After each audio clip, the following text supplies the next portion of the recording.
তারা যে মেন্টাল টর্চারটা আমাকে আজকে দিল। চিত্রনায়িকা পরিমণির বিরুদ্ধে ঢাকার ভাটারা থানায় লিখিত অভিযোগের পর এবার গৃহকর্মী নির্যাতনের অভিযোগ এনে আদালতে মামলা দায়ের করেছেন গৃহকর্মী পিঙ্কি আক্তার।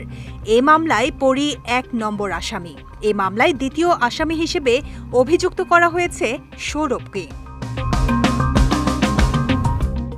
২২ এপ্রিল ঢাকার মেট্রোপলিটন ম্যাজিস্ট্রেট নাজমিন আক্তারের আদালতে এ মামলা দায়ের করা হয়।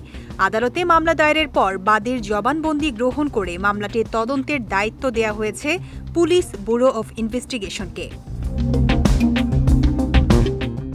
বাদীপক্ষের আইনজীবী অ্যাডভোকেট নাসিদুস জামান নিশান সংবাদ মাধ্যমকে এ তথ্য নিশ্চিত করেন। তিনি বলেন, মামলায় আসামিদের বিরুদ্ধে দণ্ডবিধির বিভিন্ন ধারায় অভিযোগ আনা হয়েছে।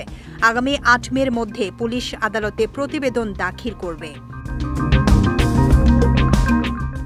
চলতি বছরের ২রা এপ্রিল দুপুর ১টায় মারধর ও নির্যাতনের শিকার হন পিঙ্কি।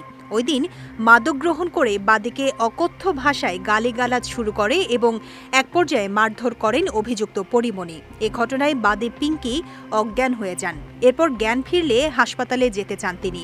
এ সময় মামলার ২ নম্বর আসামি সৌরভ তাকে হাসপাতালে যেতে দেননি। পাশাপাশি পরীকে উৎসাহিত করেন পিঙ্কিকে আরও নির্যাতন করার। বাড়িতে আটকে রাখায় পিঙ্কি ৯৯৯ নম্বরে কল করে পুলিশে খবর দেন। এরপর পুলিশের সহায়তায় ঢাকার কুর্মিটোলা জেনারেল হাসপাতালে চিকিৎসা নেন তিনি। চিকিৎসা নেওয়ার পর ৪ এপ্রিল ভাটারা থানায় একটি সাধারণ ডায়েরি করেন। সেটির কোনো অগ্রগতি লক্ষ্য না করায় আজ আদালতে মামলা করেন গৃহকর্মী পিঙ্কি। এদিকে পরিবার নিয়ে এই মুহূর্তে কক্সবাজারে সময় কাটাচ্ছেন চিত্রনায়িকা পরিমণি। আর পারিবারিক এই সুন্দর সময় কাটানোর মাঝেই গৃহকর্মী নির্যাতনের মামলায় অভিযুক্ত হলেন এই অভিনেত্রী।